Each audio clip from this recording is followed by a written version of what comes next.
Hey guys, tonight we ride with the Mongols, the steppe warriors who carved an empire bigger than your wildest dreams. Picture yourself on a windswept plain, the grass hissing under your horse's hooves, the sky so wide it feels like it's crushing you. Your fingers are numb from the cold. Your stomach growls, and oh yeah, you probably won't survive this.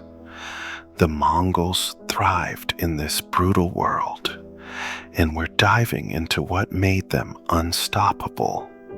So, before you get comfortable, take a moment to like the video and subscribe, but only if you genuinely enjoy what I do here. Drop your location and local time in the comments. I love knowing where you're chilling. Now, dim the lights. Maybe turn on a fan for that soft background hum, and let's ease into tonight's journey together. You're born on the Mongolian steppes, a land that doesn't mess around. It's the 12th century, and survival is your full-time job. The ground is rock hard in winter, baked to dust in summer. Blizzards can bury you, and droughts leave your herds skeletal. You're a nomad, moving with your family's yurt, a felt tent you can pack faster than a modern IKEA flat pack. Your world is livestock, goats, sheep, and horses. Lose them, and you're done. This harshness molds you. Mainstream history tells us the Mongols' nomadic life bred toughness. Kids learned to ride before they could walk. You're no exception. At 3, you're clinging to a pony, giggling as it trots. By 10, you're hunting marmots with a bow. Your aim scarily good. But here's a quirky tidbit. Mongol moms sometimes tied their toddlers to horses' tails during migrations. Not cruelly. Think of it as a medieval leash. If you fell off, you'd get dragged a bit. Learn to hang on next time. Historians still argue whether this was widespread or just a wild traveler's tale from some shocked Persian scribe. Either way, it screams tough love. You grow up lean, scrappy, and ready for anything. Your diet is meat, milk, and more meat, sometimes raw, sometimes fermented into a funky yogurt that'd make your modern stomach flip. No veggies, no problem. You're fueled by protein and grit. The steppe isn't just a place, it's a forge. Rival tribes, Naimans, Merkits, Tatars, bicker constantly, raiding each other's camps. You learn early that trust is scarce. A neighbor might share kumis, that fizzy mare's milk, one day, then steal your goats the next. Betrayal stings worse than frostbite. You sleep with a knife, not because you're paranoid, but because you're practical. And here's a light chuckle for you. Imagine trying to flirt at a tribal feast, only to realize your crush is from a clan that swiped your favorite horse last week. Awkward. Your world is small but intense. Family is everything. Your clan, your blood. Loyalty to your kin is non-negotiable, but so is revenge. Someone wrongs you? You don't call a lawyer, you saddle up. This constant tension hones your instincts. You're not just surviving, you're learning to dominate. The stepp's cruelty is your first teacher, whispering lessons in endurance, cunning, and raw nerve. As you grow, you'll carry these into battles that shake the world. For now, you're a kid with a bow, a horse, and a chip on your shoulder, ready to prove yourself. You're a teenager now, galloping across the steppe, your horse's rhythm second nature. The wind stings your face, but you barely notice. You're too busy knocking an arrow mid-ride. Mongol warrior training isn't a boot camp. It's your entire life. You're not just learning to fight. You're becoming a weapon.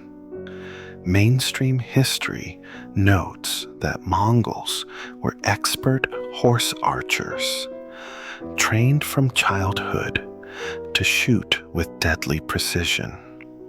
By 13, you can hit a rabbit from 50 yards while your pony weaves through scrubland.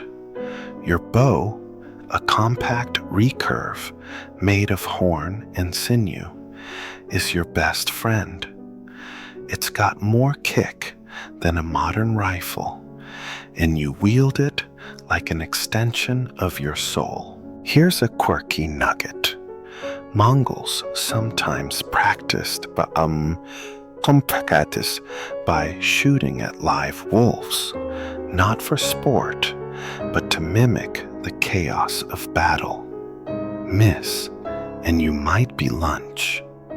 Historians still argue whether this was common or exaggerated by terrified enemies. Regardless, you train hard. You ride for hours, thighs burning, learning to shift your weight so your horse feels like part of you. You practice the Parthian shot, twisting backward to fire at a pursuer. Tricky, but you nail it. Your buddies cheer, though they'll mock you mercilessly if you fall off. Picture the scene. You're racing, you fumble an arrow, and your cousin yells, "Nice shot, goat brain." You laugh it off, but you're secretly practicing till midnight. Training isn't solo. You hunt in groups, learning to signal with whistles or hand flicks. These aren't just games, they're war prep. You chase deer, coordinating silently, surrounding your prey like a net. This builds trust and instinct. You know where your friend will be before he moves. Your elders watch, nodding. They're tough, but fair. Screw up, and you're hauling water for a week. Excel, and you get a nod. That's high praise. Your horse is your lifeline. You brush it, feed it, even sleep beside it. Lose it, and you're as good as dead. You name yours Lightning because, well, you're a teenager and it sounds cool. Beyond archery, you wrestle, Mongol style. It's brutal. Think UFC, with less rules. You grapple in the dirt, learning to read an opponent's weight shift. Strength matters, but cunning wins. You also learn knives, because sometimes you're too close for arrows. Your sister, by the way, is just as fierce. Mongol women ride and shoot too, not always in battle, but they've got skills that'd make a modern commando jealous. One time, she pins you in a sparring match, smirking, "Stick to goats, little brother." You grumble, but you're proud. The steppes' dangers sharpen you. Raids by rival clans aren't theoretical. You've seen burning yurts, heard screams. You train to react fast, to think under pressure. Your body's lean, all muscle, no fat. You can ride for days on mare's milk and dried curd, which tastes like chalk but keeps you going. Here's a chuckle. You once bet your friend you could shoot a bird blindfolded. You missed, obviously, but the story's still circling the camp, earning you the nickname Eagle Eyes for all the wrong reasons. This training isn't just physical.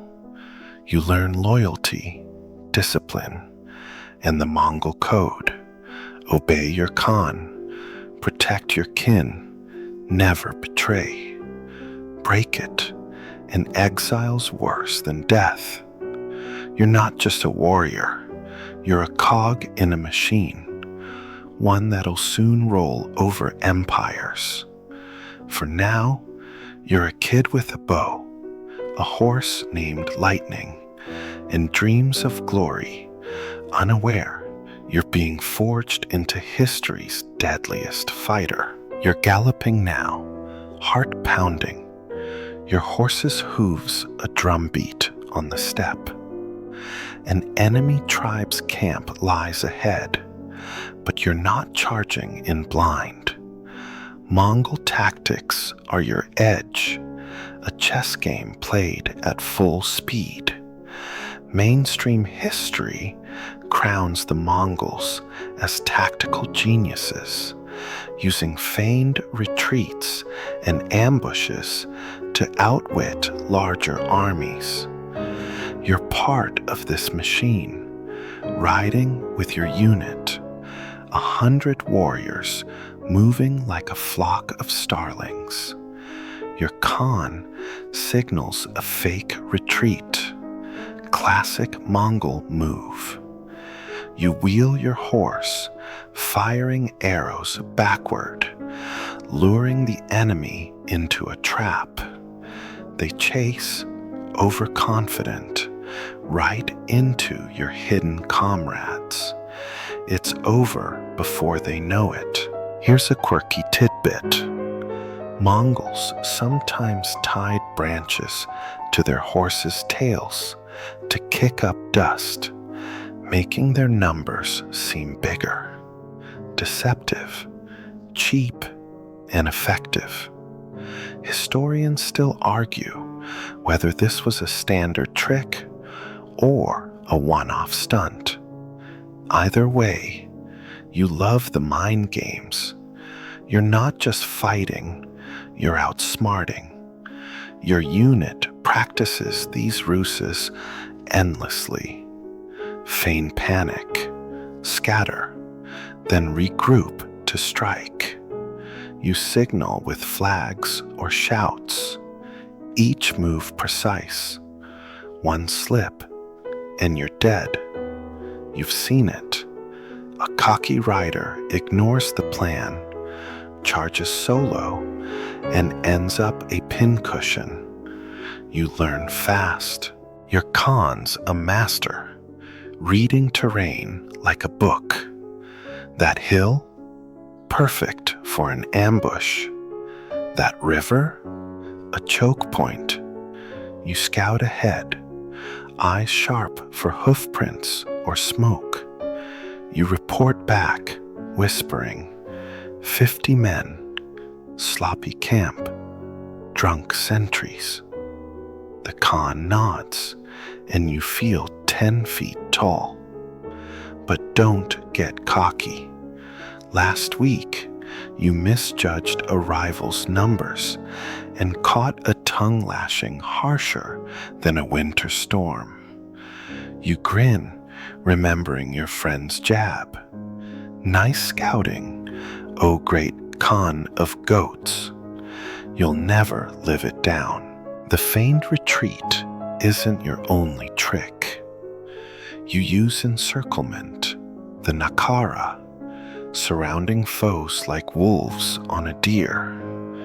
You hit from all sides, arrows raining, never letting them breathe. Your bow's range outstrips most enemies, so you pepper them from afar, laughing as their spears fall short. You also use speed.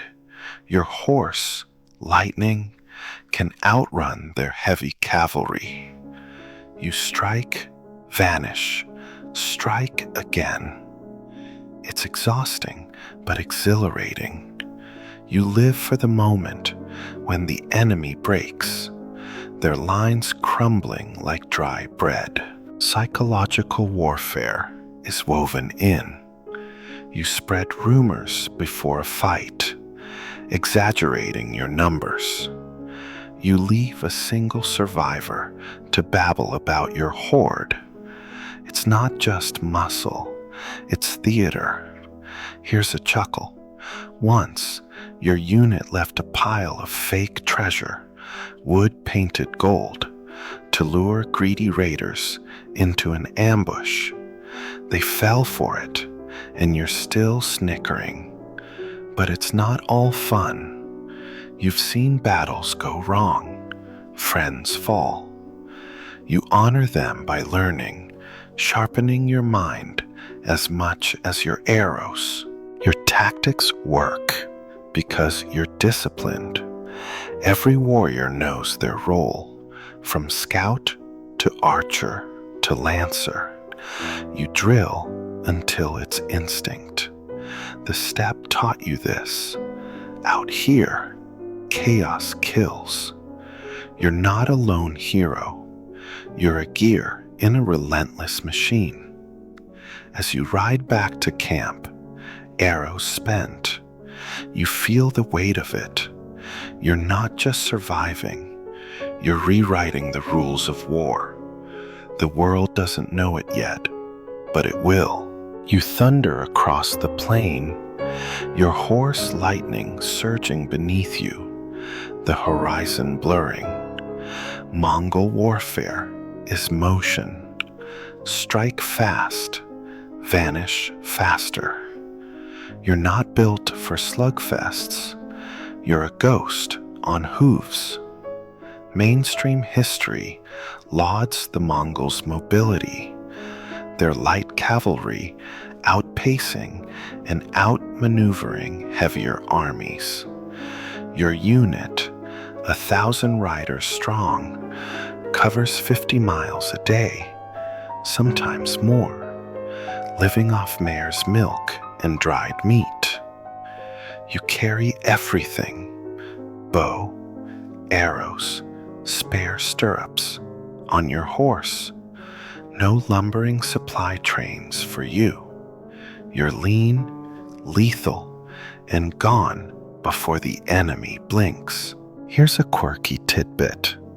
Mongols sometimes rode mares in battle, milking them on the go for a quick sip. Gross? Maybe, but it kept you alive. Historians still argue whether this was a daily habit or a last resort. Either way, you're self-sufficient. Your horse is your engine, bred for stamina over size. You swap mounts mid-campaign, keeping a string of ponies fresh.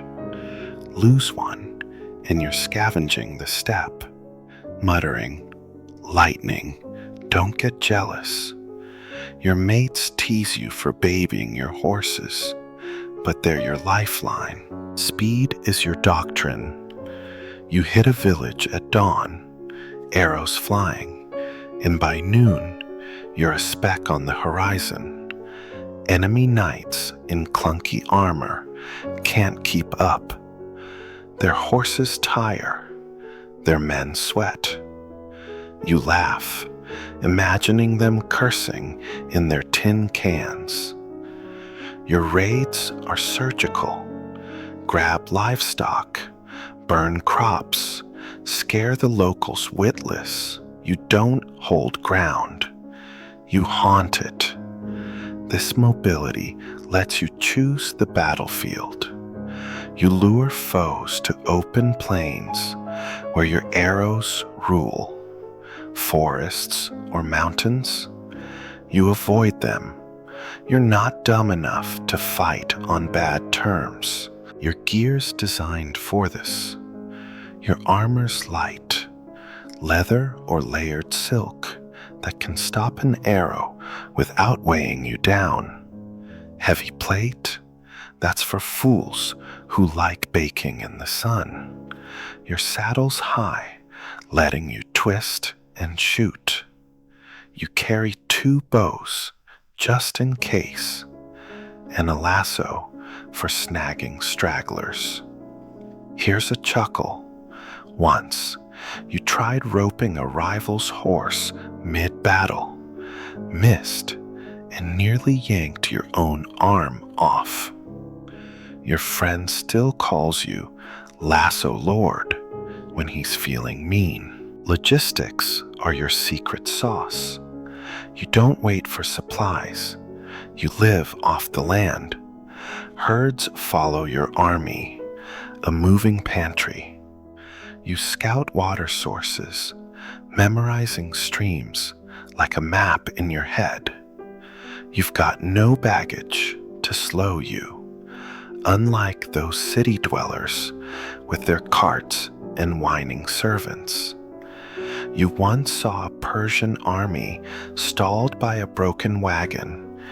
Easy pickings. You swooped in, looted, and left them shouting at the dust. Mobility isn't just speed, it's freedom. But it's not all smooth riding. Long campaigns test you. Sore thighs, cracked lips, nights shivering under stars. You push through, knowing hesitation means death. The step taught you this. Keep moving, or you're prey. Your Khan drives the pace, and you follow, loyal as ever. As you gallop on, quiver rattling, you feel invincible. You're not just a warrior. You're the wind itself, untouchable, unstoppable, a shadow that strikes and fades. You ride toward a walled city, its towers looming, but you're not fazed. The Mongols' reputation precedes you, a shadow that chills hearts. Psychological terror is your weapon, as sharp as any arrow. Mainstream history records how Mongol brutality, real and exaggerated, broke enemies before battles began. You don't just fight, you haunt. As you near the city, you let a captured spy escape, knowing he'll babble about your horde's size. You've inflated your numbers with campfires lit miles apart, a trick that makes you seem like a million ghosts. The city's defenders tremble, already half defeated. Here's a quirky tidbit. Mongols sometimes catapulted diseased corpses over walls to spark panic and plague. Grim, but effective. Historians still argue whether this was deliberate germ warfare or just a nasty coincidence. Either way, you lean into fear. You ride with horsehair banners, their eerie whistle unnerving foes. You spare a few prisoners, sending them to spread tales of your wrath. One look at your grim face, and they're sprinting to warn others. You smirk, knowing their stories will grow wilder with each telling. Your Khan plays this game masterfully. Before a siege, you parade captives, forcing them to beg for surrender. It's theater, cruel but calculated. You shout threats in broken local tongues, your voice hoarse but menacing. The city's gates stay shut, but you see archers falter on the walls. Fear's doing half your work. You've heard whispers of your own legend. The Mongols eat children. Nonsense, but you don't correct it. Let them quake. Here's a chuckle. Once, a rival tribe surrendered because they thought your horse, Lightning, was a demon steed. You patted him, whispering, "Good boy, scare him again." But terror isn't just show. You've razed villages that resisted, leaving ash as a warning. It's not personal, it's strategy. Submit, and you're spared. Fight, and you're erased. This blunt math saves lives in the long run. Fewer battles, fewer dead. You sleep fine, knowing it's the steppes law. Strength rules. Still, you're human. You wince when a child cries in a burning camp, but you ride on. Hesitation's a luxury you can't afford. You also use deception. You feign peace talks, then strike when guards relax. You dress as merchants, hiding bows under cloaks, slipping past gates. These ruses, paired with your brutal fame, make you a nightmare. Enemies see Mongols in every shadow. You've caught foes abandoning forts, spooked by rumors of your approach. It's almost too easy, like stealing candy from a kid, except the kid's got a spear and a bad attitude. This terror tactic stems from the steppes' harsh code. You grew up knowing weakness invites raids.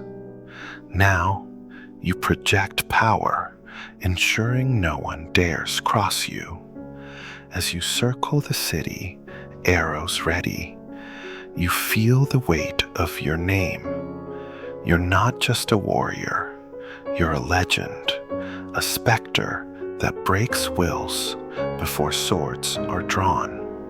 The city's gates creak open. They're surrendering. You nod, unsurprised, and ride forward, the myth of you growing with every step. You stand before a city's towering walls, its gates barred, its defenders glaring from above. Most armies would flinch, but not you. Mongol siege mastery turned stone fortresses into crumbling dreams. Mainstream history credits the Mongols with adopting and perfecting siege technology, leveling cities from China to Persia. You're no barbarian battering at gates. You're a strategist, wielding engineering like a blade. Your army hauls trebuchets, massive contraptions that hurl stones bigger than your head. You watch, awestruck, as a boulder smashes a turret, dust billowing like a storm. Here's a quirky tidbit. Mongols sometimes launched flaming camels. Yes, actual camels, into enemy lines to spark chaos. Cruel? Sure, but it worked. Historians still argue whether this was a regular tactic or a one-time stunt. Either way, you're versatile. You've got Chinese engineers pressed into service after conquests, teaching you to build catapults on site. You learn fast, directing teams to pile earth ramps against walls, letting you ride right up. You're not just muscle, you're calculating angles, smirking as a well-aimed rock cracks a gate. Sieges aren't all machines. You divert rivers to flood towns, turning streets to mud. You cut supply lines, starving defenders, while you feast on looted grain. Patience is your ally, unlike those hot-headed knights who charge and die. You wait weeks, sometimes months, arrows ready, until hunger or fear breaks the city. You've seen men surrender for a crust of bread. It's grim, but you shrug. Better them than you. Here's a chuckle. Once, a defender tossed a rotten cabbage at you, shouting in insults. You shot it mid-air, yelling, "Nice aim, cook." Your mates still laugh about it. Your arsenal's diverse. You use gunpowder, borrowed from the Chinese, in crude bombs that explode with a terrifying bang. You lob pots of burning pitch, setting roofs ablaze. Your archers, including you, pepper the walls, keeping defenders ducked. You ride lightning in circles, dodging return fire, your bow singing. One shot nails a sentry. You nod, satisfied, but don't gloat.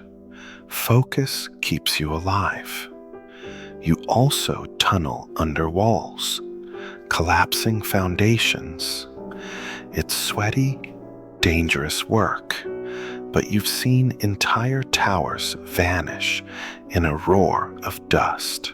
Deception's still in play. You fake retreats, luring defenders out, then cut them down.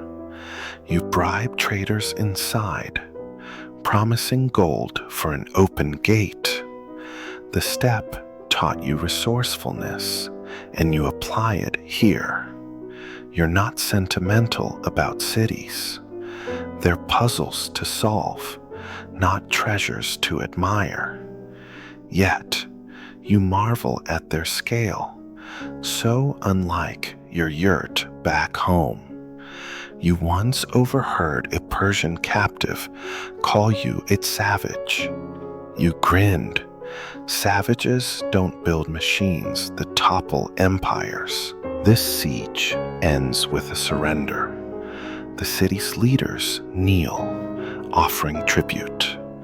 You spare them, per the Khan's orders, but you torch a tower as a warning. As you ride off, you feel the weight of your skill. You're not just a warrior, you're a force that cracks the unbreakable, a step rider who makes cities bow. You ride through a conquered town, its streets quiet, its people wary. The Mongols don't just destroy, you adapt, plucking the best from those you defeat. Cultural adaptability is your strength, turning enemies' tools into your own. Mainstream history highlights how the Mongols absorbed technologies and skills from China, Persia, and beyond, building an empire that thrived on borrowed brilliance. You're not a closed-minded step rider. You're a sponge, soaking up anything that makes you deadlier. That trebuchet you used last week, Chinese design, The gunpowder bomb that scared a garrison silly? Persian tweak. You're a walking remix of the world's Warcraft. Here's a quirky tidbit. Mongols sometimes wore silk shirts, not for style, but because silk could catch arrows, making wounds easier to treat. Practical fashion, steppe edition. Historians still argue whether this was widespread or just for elites. Either way, you're pragmatic. You've got a Chinese engineer riding with your unit, grumbling but teaching you to refine your catapult's aim. You listen, nodding, even if his accent's thicker than mare's milk yogurt. You've also picked up Persian siege tactics. Those ramps you built came from their playbook. You're not too proud to learn. This adaptability extends to people. You spare skilled captives, smiths, scribes, even poets, and put them to work. A Korean artisan shows you how to craft stronger bowstrings. You thank him with extra rations. You're not soft, but you're smart. Talent is treasure. You've even adopted local foods. In China, you tried rice, spitting it out at first, muttering, "What's this soggy grass?" Now, you tolerate it, especially with looted spices. Here's a chuckle. Your friend tried to cook a fancy Persian stew, burned it, and blamed the pot. You still call him Chef Soot behind his back. Language is another tool. You pick up scraps of enemy tongues, enough to shout surrender or barter for wine. You're no scholar, but you get by. This openness shapes your army. Your Khan recruits foreigners, from Turkish lancers to Russian scouts, binding them with loot and loyalty. You ride beside a Uyghur who swears his horse talks back. You roll your eyes, but trust his aim. The steppe taught you to value results, not pride. Yet, you stay Mongol at heart.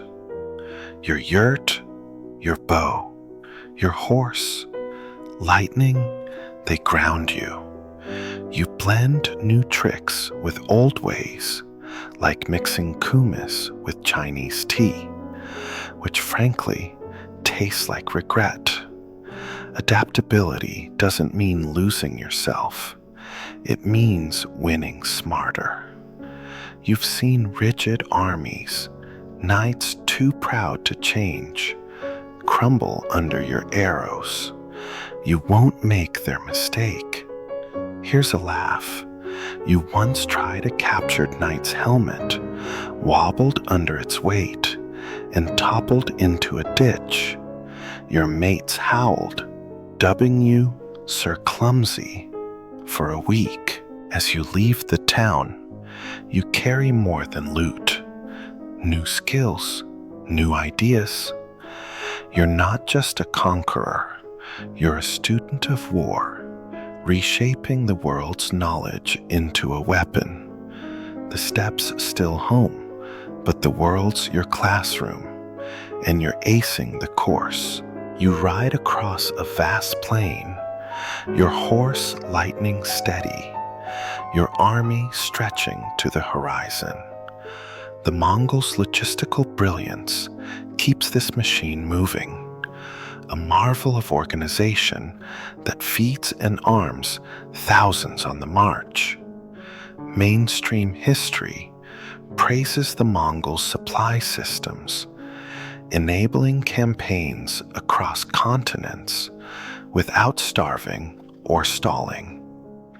You're not just a warrior. You're a cog in a network that sustains an empire. Your unit carries dried meat and curd, but the real magic is the herds trailing behind. Goats, sheep, and spare horses. A mobile pantry that lets you cross deserts where others would perish.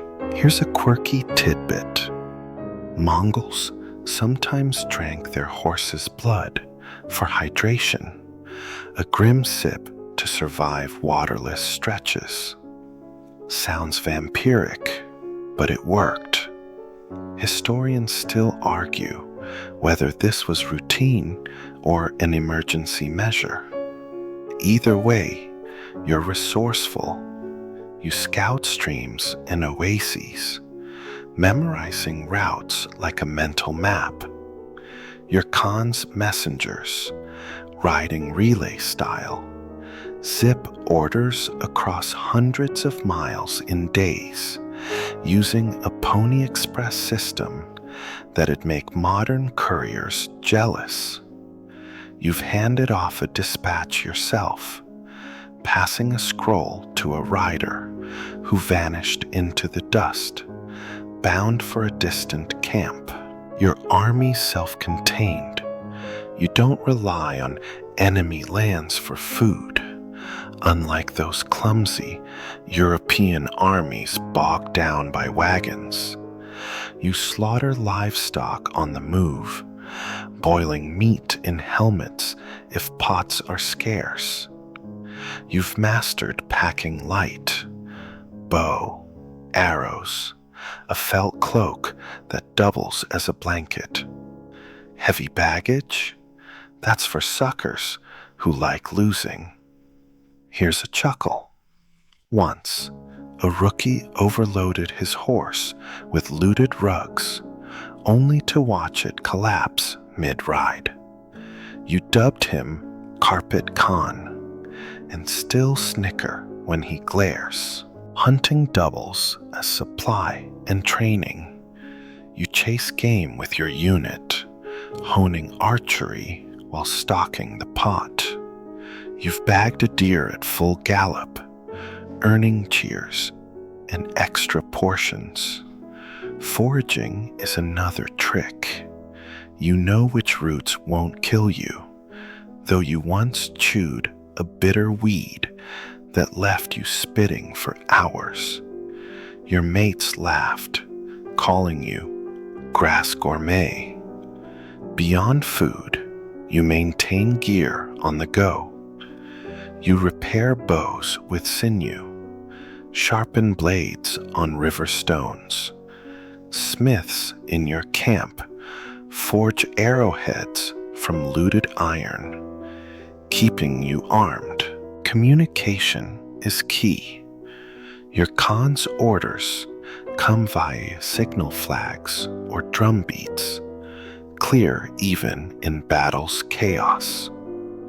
You've learned to read them, adjusting mid-ride. This logistics web lets you strike far and fast, while enemies scramble to feed their men. You've seen Persian troops starve, their supply lines cut by your scouts. It's not glamorous, but it's why you win. The steppe taught you to plan, to move, to endure. You carry that lesson in every mile. As you ride on, quiver full, belly fed, you marvel at the system. You're not just a raider, you're part of a machine that conquers continents, fueled by planning as sharp as your arrows. The world's big, but your logistics make it small, and you're ready for whatever lies ahead. You ride under your Khan's banner, its horsehair flapping in the wind, your unit tight and disciplined. Mongol leadership, a merit-based hierarchy, is the spine of your army, turning chaos into conquest. Mainstream history notes the Mongol system, where loyalty and skill trumped birthright, creating a chain of command sharper than any sword. You're not following some pampered noble. Your Khan earned his place through cunning and courage, just like you aim to. He's a hard man, eyes like flint, but fair. Mess up, and you're demoted. Excel, and you're riding closer to his yurt. Here's a quirky tidbit. Mongols sometimes picked leaders via wrestling matches, settling disputes with sweat instead of blood. Brutal, but democratic in a weird way. Historians still argue whether this was common or just a steppe legend. Either way, you respect the system. You've seen it work. Your unit's commander, a grizzled rider named Batu, started as a nobody, promoted for outsmarting a rival Khan. You trust him because he's proven himself, not because of some fancy title. He once caught you slacking on scout duty and made you clean horse dung for a week. Lesson learned. The structure's simple but ironclad. The Khan leads the horde, 1,000 strong. Below him, generals command tumens, 10,000 men each. Your unit, an arban of 10, is the smallest cog, but vital. You know every rider's quirks, Taimur's quick aim, Kasar's bad jokes. You answer to a Jagun of 100, then a Mingan of 1,000. Orders flow fast, no debate. Hesitate, and you're out. You've seen a lazy officer replaced mid-campaign, sent to herd goats. Harsh, but it keeps you sharp. Here's a chuckle. You once overheard Batu call a slow recruit Turtle Khan. The name stuck. Poor guy. Loyalty binds this machine. You swear to your Khan, your life his. Betrayal means death, maybe for your whole clan. The steppes code: obey, protect, avenge, runs deep. But it's not blind. Your Khan rewards well. Loot, horses, even land for standouts. You dream of a promotion, maybe leading your own Jagun someday. For now, you follow, riding where Batu points. He trusts you to scout, to strike, to think. That trust, earned on raids, feels better than gold. Discipline's the glue. You drill constantly, practicing feints and formations. Batu barks orders, and you move like one mind. You've seen undisciplined armies, bickering knights, scattered tribes, fall to your arrows. Your strength is unity, forged by leaders who rise through grit. Here's a laugh. You once bet Taimur you could out-wrestle him for a spare bow. He pinned you in seconds, smirking. Stick to riding, dreamer. You're still sore, but you respect him more. As you gallop on, you feel the system's pulse. You're not just a warrior.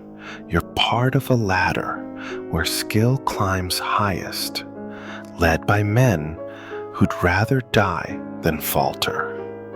The Khan's banner waves, and you ride, ready to carve your name into the empire's story. You ride across a quiet steppe, the empire's vastness stretching beyond sight, your horse lightning steady beneath you. The Mongols' legacy lingers, a mix of awe and dread that still sparks debate. Mainstream history calls their empire the largest contiguous land realm ever, spanning from Korea to Eastern Europe by the 13th century. You've seen its edges, bustling markets, trembling vassals, roads built on conquest. But what made you, a Mongol warrior, so effective? It's all coming together now. The steppe's harsh forge, your deadly training, cunning tactics, and relentless systems. You're not just a rider, you're history's sharpest blade. Here's a quirky tidbit. Mongols accidentally boosted global trade by securing the Silk Road, linking east and west under their Pax Mongolica. Your raids paved paths for merchants. Ironic, right? Historians still argue whether this was intentional or a lucky byproduct. Either way, your impact wasn't just destruction. You've escorted caravans, glaring at bandits who scatter at your name. You've tasted Chinese silk, sipped Persian wine, all because your Khan's reach cracked open the world. Yet, you're still a steppe kid at heart, more at home with mare's milk than fancy imports. The debate rages on. Were you a barbarian or a unifier? Some call you a scourge, racing cities to ash. Others say you stitched a fractured world, spreading tech and ideas. You've seen both sides. Burned villages, yes, but also scribes and smiths thriving under your rule. You don't philosophize, you ride. Still, you wonder what'll last when your hoofprints fade. Here's a chuckle. Your friend Tamer swears he'll be remembered as Tamer the Terrific. You laugh, betting he'll be Tamer the Loudmouth in some monk's chronicle. Your effectiveness came from balance, toughness and cunning, freedom and discipline. The steppe shaped you, but you shaped the world, bending empires to your will. You're proud, but tired. Battles blur, faces fade. As you near camp, the sun dips, painting the grass gold. You pat lightning, whispering, "We did all right, didn't we?" The empire's peak feels fragile, like a yurt in a storm. You don't dwell. You've got orders, a fire to tend, a tomorrow to face. The world softens now, the steppe's edges blurring as you ease into camp. Your horse's rhythm slows, a gentle sway, like a lullaby on hooves. The fire's glow beckons, its crackle mingling with distant wolf howls. You're safe here, wrapped in the familiar, the scent of leather, the weight of your bow, the vast sky cradling you. The Mongol story, your story, fades into whispers, carried on the wind. Let the debates rage, the legends grow. For now, you rest, the stars your blanket, the steppes pulse your heartbeat. Sleep comes, soft as felt, pulling you under. Drift, warrior, into dreams where no arrows fly.